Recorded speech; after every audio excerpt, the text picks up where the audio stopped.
really quickly, we've got 4 incredible sponsors. Look, these 4 are always helping to support the podcast and continuing to help us pump out episodes. First up, Supercolor. Supercolor is the world's best heat transfer, made for screen printers by screen printers. They understand the pressures and expectations of running a screen printing business, and that's why they pride themselves on being super fast and super easy.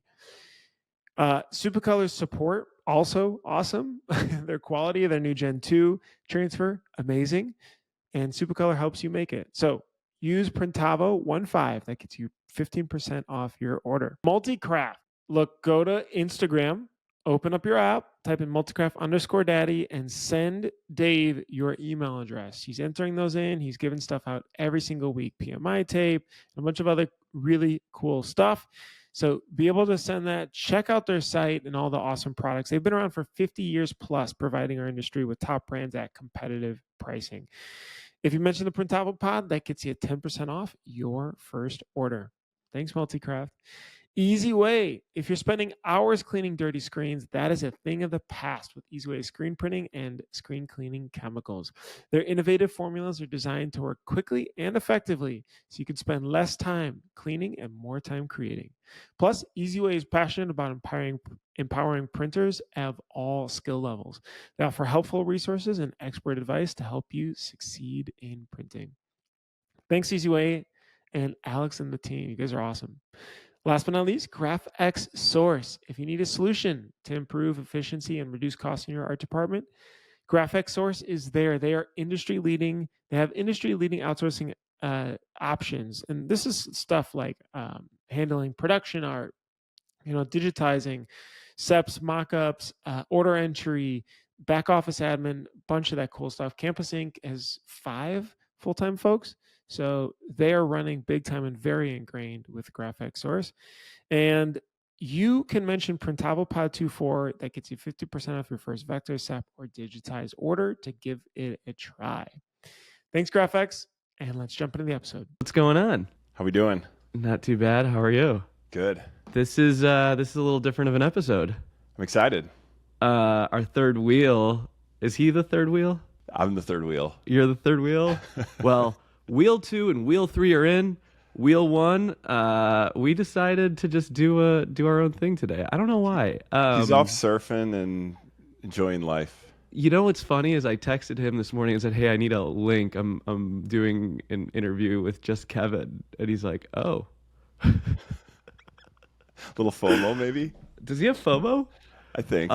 Okay, so the reason, obviously, Kevin, you're one of our favorite guests on the podcast, a very close friend of Bruce and I, but you've been a sales coach to me personally, my company, and the rest of the industry, and we really wanted to just go into some topics that you teach every single day with your shops and just riff on them a little bit.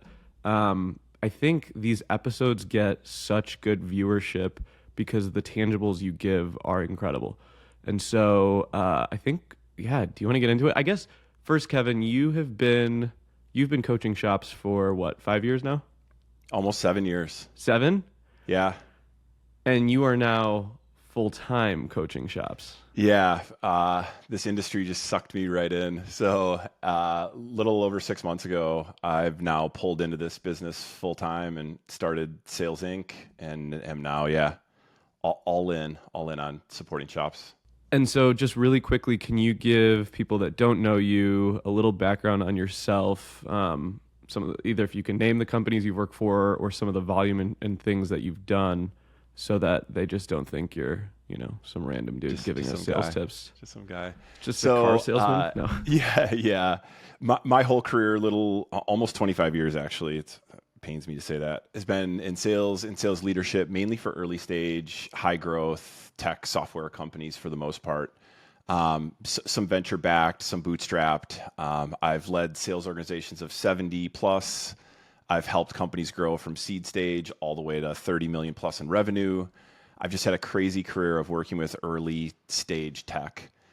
Spent a lot of time starting to coach and mentor early stage entrepreneurs, which is how I met Bruce early on in Printavo, and how I met the industry. He connected me with, you were one of the first shops that I started working with, and it's just snowballed from there. So to date, I've worked with well over 100 screen printers from sub-million in revenue, all the way up to north of 50 million in revenue. So yeah, it's been an awesome ride. You're sort of a legend at Campus Inc. I joke about this, but when my employees don't like what I have to say, they just call you. Hey, Kevin, Steven said this. What do you think? Yeah, it's been cool, like cultivating the relationship and the partnership with Campus Inc. over the years. We started really strategic in like building sales process and building messaging and pitch and language, right? And then we started coaching some of the individual team members, and it's just morphed into this great partnership. I enjoy the team. I enjoy jumping on those calls, and yeah, it's been fun supporting them. And I think what's interesting is now we're probably 5-6 years in working with you. We have not had to hire a VP of sales. It's probably the last leadership role we're hiring for, simply because you've kind of filled that role of once a month, cadences with the team and things like that. And being a second set of eyes and ears for me, I joke about it that sometimes you have to parent your shop a little bit. And the fact that they can go to you and vent, and then you'll come to me and say, hey, well, maybe you should think of this or that. So, Kevin, one of the things early on, and I think probably one of the patterns we've seen in the industry is splitting sales roles. And I feel like it comes up over and over and over again. Can you talk a little bit about the problem shops face with the roles they have in their shop, maybe giving too many responsibilities and some of the challenges that you see? Yeah, for sure. So most shops that I talk to have that like customer service, account manager, inside sales role. They're the order takers. They're taking the inbound opportunities. They're bringing them to close. They're quoting. They're sending mock-ups. And then once they become a customer, they're supporting them after the fact. So it's kind of like a few different, in most organizations, those roles are a lot of times separated. In shops, the vast majority of the time, they're one role. I have found it's 30, 40 maybe shops that have tried to take that person that's an account manager inside sales role and split their duties and have them also outbound sell and go out, find new business, cold call, prospect, telemarket, knock on doors, send outbound email campaigns, and try to sell. And almost all of them have been unsuccessful of taking that individual and having who is good at support and customer service and reactive stuff and have them now go out and build a book of business. It almost always fails. Okay, so the myth is, hey, and I think we try to do this, right? Milo's just answering phones. Yeah. She's taking orders, and now Milo runs all of Campus Inc. But hey, Mila, half your day, I want you to cold call and knock on doors. I want you to go out and I want you to email 30 people. Yep. What ends up happening? Why is that a crash and burn scenario? Why should shops not do that? Yeah, and your instance that you just mentioned is very similar to almost all the shops that I talk to. They have bandwidth. They're not fully utilized. Let's have them go do this, which it makes sense. It's logical to do that. What I find happens, mainly two things. One, they don't enjoy that work. It's not something that they like or that they're good at. Like they don't like it. They're not good at it. It's hard. It's arduous. It's monotonous. It's painful. It's way different than the role that they're in. So because they don't enjoy it, one, and because they're not good at it, two, it usually falls flat. If a shop is going to do it, I would be really, really clear on this person has the intrinsic motivation. They're financially motivated. They will just grind. They're all good with just grinding. They've maybe done it before and have done it successfully. You got to make sure that a lot of those boxes are checked before you can take that customer service account manager, inbound seller, and push them into outbound and finding new business. So is it a personality problem? Is it a work balance problem? Is it it's easier to answer emails that are coming in than pushing cold out? All the above. We don't have the tooling technology set up to support them. We as shop owners haven't done that role and don't understand it and don't know how to support them. We don't have KPIs and metrics set up. All of the above is reasons why they typically aren't successful. And maybe we should take a step back and talk about how most sales organizations are run. Most sales organizations have that person that after the sale is closed, once they're a current customer, that supports account management or customer success, customer service. Then most sales organizations have an account executive, a closer, a seller that run the opportunity. The opportunity comes to them. They get it over the finish line and they transition that relationship to the account manager or customer success. Then the third role that most sales organizations have is a business development role, an SDR, a BDR, sales development representative. Their role is solely to go outbound, create net new opportunities for that account executive and open doors, create new opportunities for that account executive closer to go close that business. So, and we don't have that in shops. Like every tech company on the planet has 3 distinct sales customer service roles. It's not all one, it's specialized. They're good at it. They enjoy doing that work, and that's what they're paid for and compensated for. We've got kind of all of that into one now. And I think it's because our industry is lucky. We work with word of mouth, relationships, just business comes back. But if you don't have a dedicated sales organization, the growth that you are relying on is purely relationship and reputation. Totally. Yeah. It's hope that we have good relationships and hope that we get the business that we need. It's an interesting economic environment right now. So I think it's super important to maybe own that and try to drive a little bit more predictable revenue to the business versus just letting it come in and hoping that it's the right. Okay, so let's just say, a shop listening to this is like, I only have one salesperson right now. They're at the front desk. I can't afford to hire 2, right? What should that, if I only can afford to have 1 employee handling customer service, I want them to do a little bit of outbound sales. Should the owner come in and do outbound sales? Should they be focused on really good success and reorders? Like, how do you still really make the best of it knowing that you can only have 1 employee right now? Yeah, there's a couple options and a couple ways to handle that. You can provide that seller with support, tee up opportunities for them in a couple different ways. Like for me personally, I don't outbound prospect myself to shops to try to drive and build my business. I have my VA do it. So I build the outbound campaigns, the email language that I want her to use. She builds and curates a list. She does all that research. She uses the technology tools to automate outbound campaigns, and she just campaigns shops all day. And if someone replies and says, "Hey, Kevin, I'm interested," she connects them with me, sets a time, and then I run the opportunity. So she's never talking to shops or managing it, and I pay her $6.25 an hour to be my outsourced business development team. So that's option one. There's another option of just outsourcing lead gen. So you can hire a lead gen company, door opening service to set up opportunities for you. They've got a team of business developers that will do it for you. There's option 3 to hire someone to do it. But if you, in your instance, you only have that one person doing it, maybe it is the shop owner that's taking that on. Let me give you one example of that. Our friend Kevin Oakley at Stoked On, he just immersed himself in sales. Not a lot of experience prior to that, but figured out technology tooling, figured out automation. He spent hours and hours and hours every week in the business trying to figure out outbound outreach. And we worked together on process and messaging and tooling, and then he ran with it. He got it dialed and then was at a point where, all right, I know this really well now. And then he hired someone to do that outbound work and support the inbound customer success seller that they had. So there's not one right answer. There's a lot of different ways to skin it. But I don't think the answer is always, what shops often lean to is take that person that's in there that's already closing business and push them out to go outbound. Gotcha. The example that I always bring is like, your customer service, customer success, they're the ones pumping gas for people coming to the gas station. You need to have a trucker coming to bring that gas station fuel, right? Like every single day. Now, you talked a little bit about lead generation, immersing yourself in the business. How important, if you're going to start an outbound sales process, how important is it for the owner to get involved with it? Like real talk. When you've seen shops be successful, how important is it for the owner to get involved?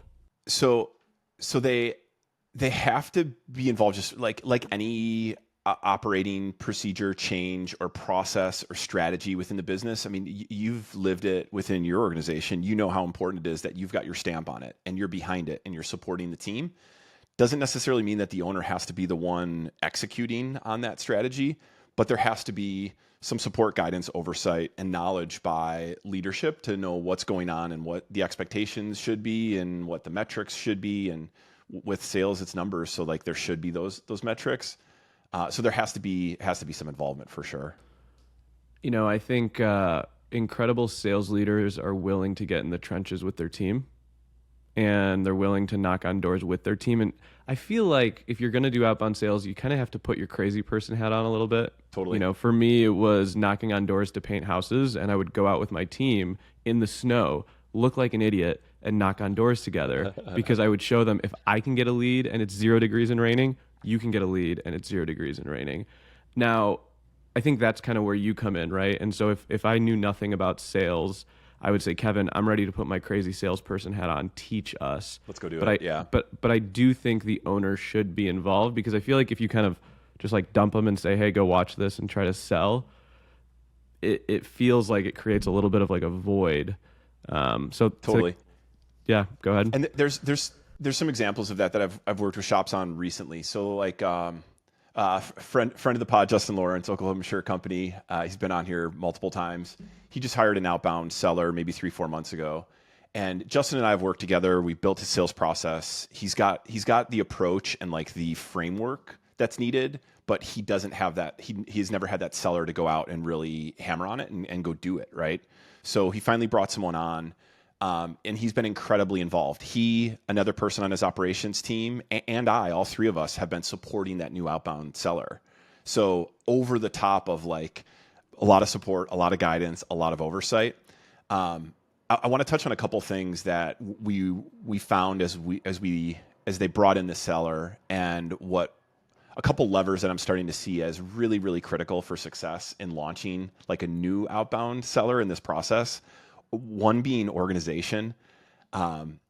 There's technology and tooling that can help with this, right? Like CRM, that's what it's for. It's to help organize your outbound outreach and get that dialed in. So critical that the new seller is organized. They've got their agenda. They know what they need to do. They've got their leads. They've got the tools that they're going to use, and they've got their process dialed in. So organization is super critical. The second is like that oversight. So you mentioned how involved does the business owner have to be? Yes, if it's not the business owner, there's got to be someone that's managing that individual, that's meeting with them every week. They've got a weekly one-on-one. They're reviewing metrics every other day. They're helping to, reduce friction in their process in their day-to-day. So that oversight is important. And then finally, activity. If the activity isn't there, they're not going to be successful, period. I don't know if I created this or if I stole this quote from someone, but failure in sales is almost always tied directly to a lack of prospecting. So I'm going to say that I created that. Failure in sales is almost always tied directly to a lack of prospecting.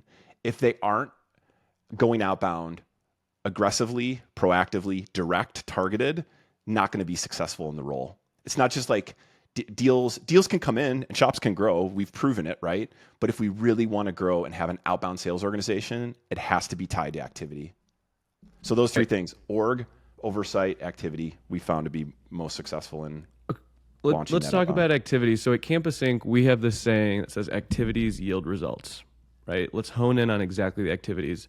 Our sales leaders are responsible to determine the strategy or the type of activities that our sales team is going to do. It's up to our sales team to play the playbook of activities, track their activities, and then it's up to our sales leaders to determine, if the results actually align to what we thought, right? And the saying that we had is, if the activities are done, but the results aren't there, it's a sales leadership problem. Yeah. If the activities aren't done and the results aren't there, it's an effort and management, and yep. They actually didn't do it. Can you talk about activity tracking, KPIs? What are the things that you are measuring or you're installing for shops to measure on a daily basis when it comes to activities? Yeah, it doesn't have to be sophisticated. And think about the Google Sheets that you're running within your team. It's not like it's this robust, analytics model. It's seriously a Google Sheet that has, I usually bucket it in activities or inputs, and then outputs or outcomes. Activities being calls, emails, visits, social media connections, any outbound outreach, any touches. And those activities are going to result in outcomes, new opportunities created, new meetings set and held, new jobs quoted, new revenue, right? So what I love about sales is it's numbers driven. It's quantitative. If the activities are there and it's good quality activity too. It's just not just activity, but quality activity is there. The output's going to be there, and everything is ratio driven. How many activities, how many touches does it take to get a decision maker on the line? How many decision maker contacts does it take to get a new meeting with someone? How many net new first meetings does it take to get a job quoted? How many quotes does it take to get out to hit the quota or the revenue amount we want to hit? All that stuff can be ratio driven. And the more that, to your point, as you're tracking this data, the managers and the team members, the more that you track and manage, the better data you're going to have. And you're going to know, I've got 100-to-1 call to meeting set ratio. So I need to make 100 calls to get in front of one person. Like, it's all just numbers and math, and it's quantitative in nature. Now you don't need, you kind of said something, you don't need fancy tools to track your metrics. Are you saying that the sales individuals are hitting a button? Are they like clocking it in every time they make a call? And at the end of the day, they're putting in their stats. Like, yeah, how do you keep people honest? Is it about honesty, or is it just consistency? Talk to us about that. Yeah, a little bit of both. So most of the shops that I work with will have a CRM in place to manage those activities. Really hard to track. You know, maybe I should have said you don't need sophisticated modeling to track. You kind of do need a CRM. You could use a Google sheet or an Excel sheet and just like track the activities and do your ticks on the calls you made. But I do think just a base CRM will allow you to track that data. And CRMs do have insight dashboards and scorecards to measure and show those activities. But I still, even if I have a CRM, I still have a Google Sheet that's one place that we track all those metrics. And I like the manual process of a salesperson at the end of their week, taking all of their activities and the output from those activities and taking that data from a CRM and manually plug it in to a Google Sheet. Because if they performed well, they're excited about it, they put those numbers in and it feels good, and I want that muscle memory. But if they didn't hit their numbers and they didn't put in the effort and they didn't have a good week, I also want them to dump that into the sheet because it stings. It's painful. There's this thing, I think it's in psychology, it's called the Hawthorne effect. Have you ever heard of it? No.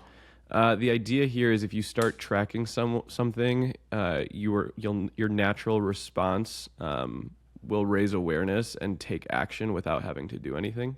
Love it. So the perfect example is when someone wants to lose weight and they go to the doctor and say, I'm trying all these diets, they're not working. The first thing they'll say is, why don't you just track your calories? Because when you start tracking your calories, you're naturally not going to grab an extra cookie or, those extra calories, and you're going to just start being more conscious. And so sometimes activity tracking, I think what you're saying is just by putting in a number, whether it's manual or not, whether it's by entering in something at the end of the day, you are accountable to your stat. It's kind of like CrossFit. I don't know if you've done CrossFit. I feel like CrossFit, people are crazy with their whiteboards and everything like that. But it's the same concept, right? Yeah. It's that muscle memory. It's that motion. It's the same thing with shops starting to do outbound, right? Like, have them just do it. Start doing it. Start prospecting and going outbound to your current customer base before you go cold net new. It's building that memory. I love that. We have a platform for our students, and on this platform, students enter in leads. And a funny ratio that we take at the end of each month is we take in the total leads that the students put in, and we take the total sales that the students generated, because really they're supposed to put in every lead. And we found out that our lead was worth something like $200. Like, it was insane. Now, is every lead worth $200? I don't know. But the fact of the matter is, the next month the team goes, hey, what was our lead worth last month? Right? And they started to just say like, oh, our lead is actually worth something. Okay, I'm going to get my students to put in more leads. Okay, let's switch gears for a second. I want to talk, so you talked about some options for outbound. You said if you can't afford to hire someone, the owner can get involved. You can use VAs, or you can use a lead gen service. In your opinion, of those three, where should you start? VA, lead gen, owner, or call you? So I'm a heavy proponent of, and in my opinion, outbound is most successful when it's campaign driven. Meaning it's not just someone putting a couple calls in or sending some emails. Like, my outbound outreach strategy with my VA it works, but it doesn't drive a huge velocity. But I also, like most shops, have a lot of inbound people coming to me as well. So I don't need a heavy outbound campaign structure. If I was doing it correctly and following a lot of my advice, my VA would also be making calls. They'd also be sending social media connections, LinkedIn requests, Instagram DMs potentially. And if they were local, knocking on doors of those clients that I wanted. So I think that most shops, if they went and focused outreach from a campaign perspective, meaning there's 10 or 15 touches, email, call, LinkedIn connection requests, Instagram DM, call, email. If they built that approach and had the messaging and language being targeted, not just like, hey, you want to buy shirts, but we're helping coffee shops in the Milwaukee area with the best retail merch. We're helping them drive more revenue to their coffee shops, like really detailed and specific language that's tied to that person, that niche, that target that we're reaching out to. The campaign structure is way more effective than just dropping some flyers off, making a couple calls here and there, or just doing emails. So that campaign approach, I think, is most effective. Now, you can use that campaign with a VA. My VA is in the Philippines, and I don't feel comfortable with her calling into the U.S., so I'm not doing that. So if you have an onshore VA or someone that you feel confident with their English language, all good, do it. You could do that campaign approach with an outsourced lead gen service as well. Most of those companies will do all of the above. Some are only focused on email. Some will do all the above. So you can check that out. And then if you're hiring someone, absolutely like build that campaign structure. If a shop is smaller and this is their first sales hire, I might dip my toe in one of those lead gen services and just see how that works before maybe going full bore and hiring someone to come on. But if your shop's $1 million, $1.5 million, $2 million, I mean, just bring on a person. Justin said something interesting. He said, even if this new cold net new seller doesn't work out, it's not all for naught. Like if they don't drive a bunch of net new opportunity creation and we close a bunch of deals out of it, they're still adding value because Oklahoma Shirt Company is getting awareness. We're getting our names thrown out there by email, by phone, by visiting. It's helping our business. So it's not, even if it isn't uber successful, it's still going to help us. It's still going to market the shop. Yeah, seeing that the Thunder lost, he needs as much exposure as he can now because every home game, 20,000 shirts just wasn't enough. Go Mavs. One thing you said there, or like you didn't say there was, and I kind of asked is, can the owner do it? How realistic is it that the owner is actually going to do consistent outbound at scale with high velocity? It's not going to happen. It's not going to happen. Don't even try it. It's not going to happen. It's going to fall flat. You're going to be unsuccessful. You're going to spin your wheels. You're managing and running the business. You're stretched thin. You're doing everything. Unless like you feel that you can delegate and you've got leadership in place, you've got someone managing production that you have 100% confidence in. And if you took a month vacation, production would still hum, great. And if you feel like you've got management and leadership over other customer success, internal business processes, admin, HR, financial, then try to dive into it. But what I found is you can't just dip your toe in and do a little bit of sales for an hour or two a day. And then come June and July, you're crazy busy and then you're not doing any. And then all of a sudden January and February come and you can put a little bit more time into it. But you know how our business cycles, you're not going to be successful doing it. I have seen shops be successful doing it. Like Kevin Oakley's a perfect example. He lived in it. He put time and effort into it. He had a business partner. Business partner was focused on other sides of the business. It allowed him to step in and really dial in sales. So, but yeah, in my experience, very, very few shops have been successful when the owner says, all right, I'm going to go out and outbound sell. Okay, so then you said something there about Justin Lawrence and how it was still a good payoff because, even if they struck out every single day, people were learning about Oklahoma Shirt Company. At what point, should a salesperson, let's just say, break even, pay themselves off? Yeah, what's that cycle look like? How many months do I need to be committed to a salesperson not bringing in enough? Like, what's that window look like? Yeah, I get asked this a lot. I actually want to start collating some of this data that I have from the shops that I've worked with. I think it would be a really, really interesting study and report of sellers that have come in that are in a true outbound role, that are bringing in business, call it rep payback, what that rep payback period is. and what do we, how do we ramp up and graduate them into a full quota, into a, full revenue book.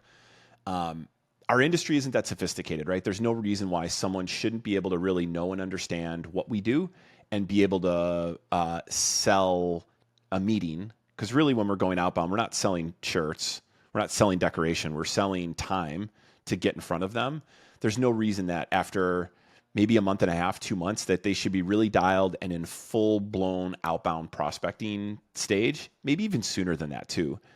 For them to run opportunities, to be able to quote and know the different services that we provide and the garments and the products we use and the processes we use, like, yeah, maybe 2-3 months to really grasp all of that and be able to run full sales opportunities. It depends on your expectations of that seller. It depends on your market. It depends on the experience of that seller. But I think after 6 months, you should start to see some pretty consistent revenue coming in from those sellers. Think about it. Like, they're starting to outreach month 1, late month 1, month 2, 5 months in, like that name, the shop name, the person's name, and what you all do, shirts, decoration, that hits the prospects over and over and over again. They've got them running in multiple campaigns. Hopefully you're starting to drive a little bit of response by the 5th, 6th month. Payback's a different story, right? Like, you've invested in that person to get their salary and commission, to get them up to that point. In most normal sales organizations, it's 9 months to a year really to see payback. This is not an immediate, like, I'm going to hire a seller and they're going to start ripping $50,000 a month in revenue and they're going to pay for themselves. It's not typically what we see. But if they stay consistent and you hit the oversight, the organization, and the activity, those 3 things that we talked about, they're going to be successful. It's a numbers game. There's no reason that if they're doing structured good activity that it's not going to result in closed deals. And so I think as shop owners, we're pretty impatient, just a little bit. Yeah. We hire a salesperson, we think they should start doing this. What the heck? Nothing's happening. 4 months later, man, they're only bringing in, they're bringing in garbage orders, or they're just selling crap, bottom of the barrel orders. I think something you said that was interesting there is their ramp up period. There's like different levels. And I think like quotas, if you will. You said like the first thing is just learning about the company. Second, maybe setting up meetings, right? Third is being able to quote. The last one is actually being able to close deals. And so how do you talk about compensation if you can't compensate them out of the gate on revenue, right? Because you know that their revenue ramp up period is going to take some time. How do you put a comp structure together for the first year of a salesperson? What do you base it off of? Yeah. And if you haven't done it before, it's super hard, right?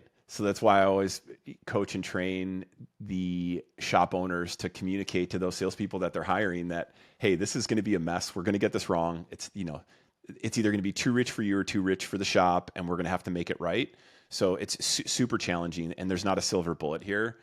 I've had some shops that will do a guarantee on commissions for the first few months, knowing that that seller isn't going to sell anything for the first few months, and likely they were selling somewhere before and were hopefully successful in doing that, and they were earning commissions. So salespeople have to take a step back, and then it's challenging, right? Like, they got to take a pay cut to start a new sales job almost always. So some will do guarantees. You can do some analysis and figure out, all right, let's hope that they get $10,000 worth of orders month 3, $15,000, $20,000 month 4, and like stair step their quota up to whatever plateau you think they would need to be at. You just got to do some math and kind of just model it out and figure out what that looks like. Here's the thing though. Think about the return and the payback.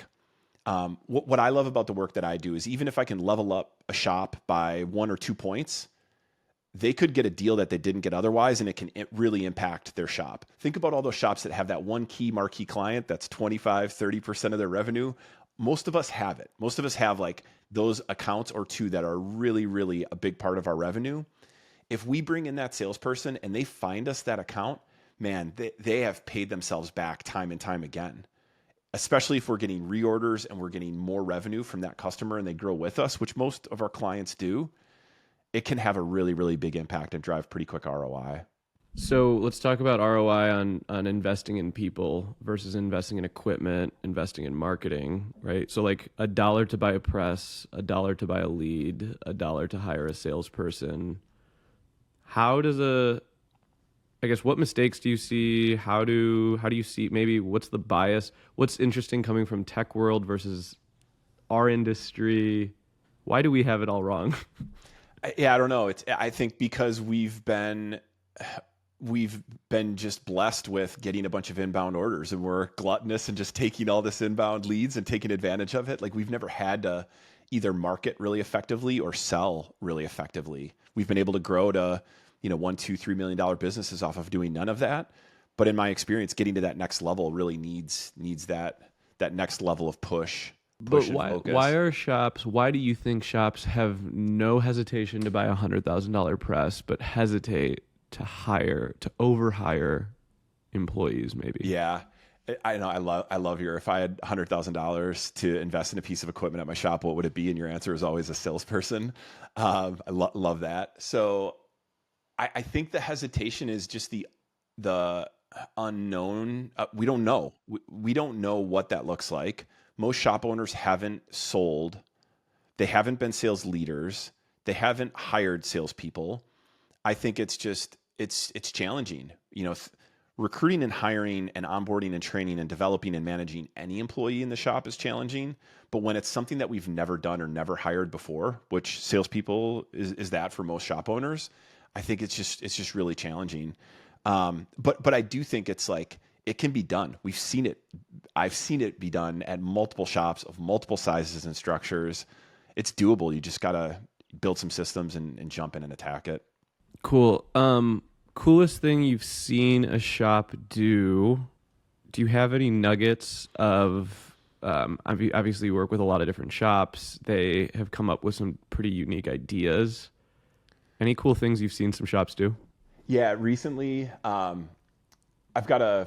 run that Sales Inc. membership community. One of the members, her name is Kim Shepard. She runs a company, Decker Advertising. She did some kitting and merch boxes that were uber successful. So her strategy and approach was, she started an email campaign to her target demographic. For her, it was schools. So she was going to schools and saying, hey, if you can, to the administrator, or it was the administrator, the athletic director, or a couple other roles and titles, she would send them emails and ask them for logo and brand guidelines. And in return, she would provide them with a kit and samples to give them an idea of some of the merch that they could create. So essentially, we're going to give you a free $150 kit of merch. You don't have to buy from us. If you just want to use it and keep it for yourself, what are your sizes? So she would get all that information and ask for logos. She would then kit up this $150 quality kit of, a tote bag, shirt, hoodie, hat, whatever, some hard goods, some promo. She would personally deliver it to that individual, start to build that relationship, start to talk to them, and then make the ask of what's next. Almost all, except for this one huge opportunity, she won after that. So she's starting to sell these now, and now it's not just selling shirts, it's selling kits. So she's selling kits to these schools, and insert any market or geography or vertical that you're selling into. Anyone could use kitting for employees, for current customers, for their students, whatever, right? She's just knocked it out of the park with this strategy. And she's using ChatGPT to create a really solid email for it as well. It's a strategy that I've seen work really well, kitting and boxing in general. So literally, she's getting the logo from the company and delivering their own merch? Yep. In a nice curated box and kit, and saying, here you go, it's on us. I hope you like it. We do all of this stuff. If we can help your organization with anything, just reach out to us. Really, really non-aggressive sell. And they almost all, she has a 95% close rate on these kits. Almost all of them are reaching back out to her. How many is she doing a month? This is super cool. I don't know the answer to that. Okay. This is hard. This is high touch. This is uber personalized. I'm not doing these $150 kits for, Kevin's barbecue rib shack down the street. Not going to happen, right? But if it's a large enough organization that fits our vertical, I'm doing it for sure. And so you have to think about you have to think about the addressable market here before you're going to do something super high touch. But if you did 10 of those a month and you went to mid-level companies that had 1,000 plus employees or 500 to 1,000 employees, good chance you're running their company store. Because like, how cool would it be if someone sent me a box of Campus Ink swag and I was like, oh, this is sick. I'm going to put a hat on right now and just wear it. Guys, there's stuff here. Right? And it's got Campus Ink's logo on the box. It's got, like it's branded. It's something that you instantly think, all right, here's how I can use this to help my business. Wow. That's it's a pretty sweet investment. I had the Styles family. I was working with them. They went to kind of a chamber business event, and they got 30 minutes to present. And we said, okay, how are we going to bring the holy shit factor? We're going to customize a piece for every one of the members that's there. So instead of their giveaway just being, whatever swag, they got a surprise gift box with their company. Same exact thing, super high touch. It was super hard to do, but everyone was so grateful for it. And like, you don't know when that's going to pay off. Yeah. But it feels really good doing it.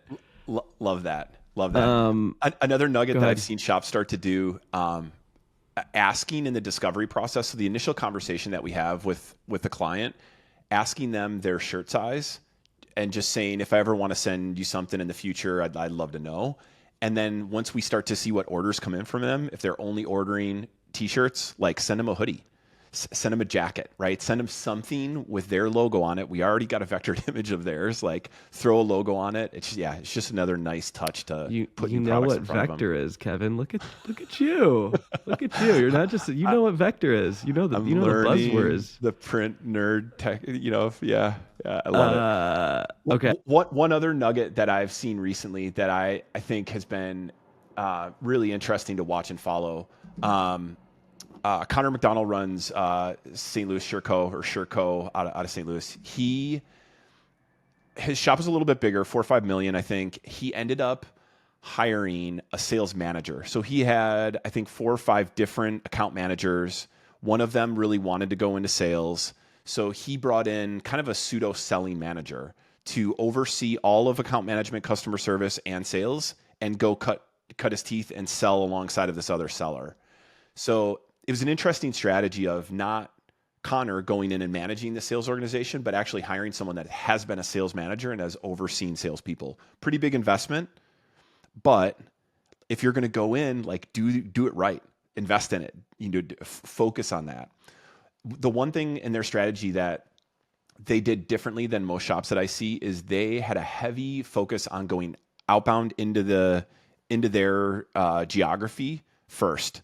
So they would jump in the car, the sellers, and they would have, here are the people that we're going to go visit. Here's the people we want to ask for. Here's the information we know. And here's the most efficient route with the least windshield time of all the people that we want to visit. We're going to go mainly drop off just one page printed out document of Shirtco and the value we provide.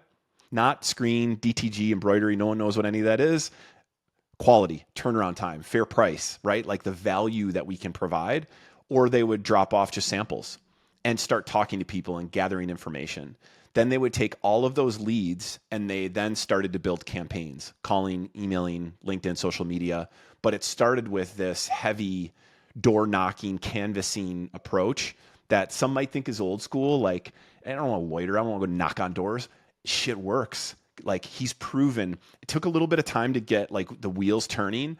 But after people see you, Kevin's in my office, I got a face to a name. I know who he is. He dropped me off this flyer or this cool shirt. Now he's calling me, emailing me. Yeah, I've got this opportunity. I'm going to give it to him versus someone else that I don't know and haven't talked to.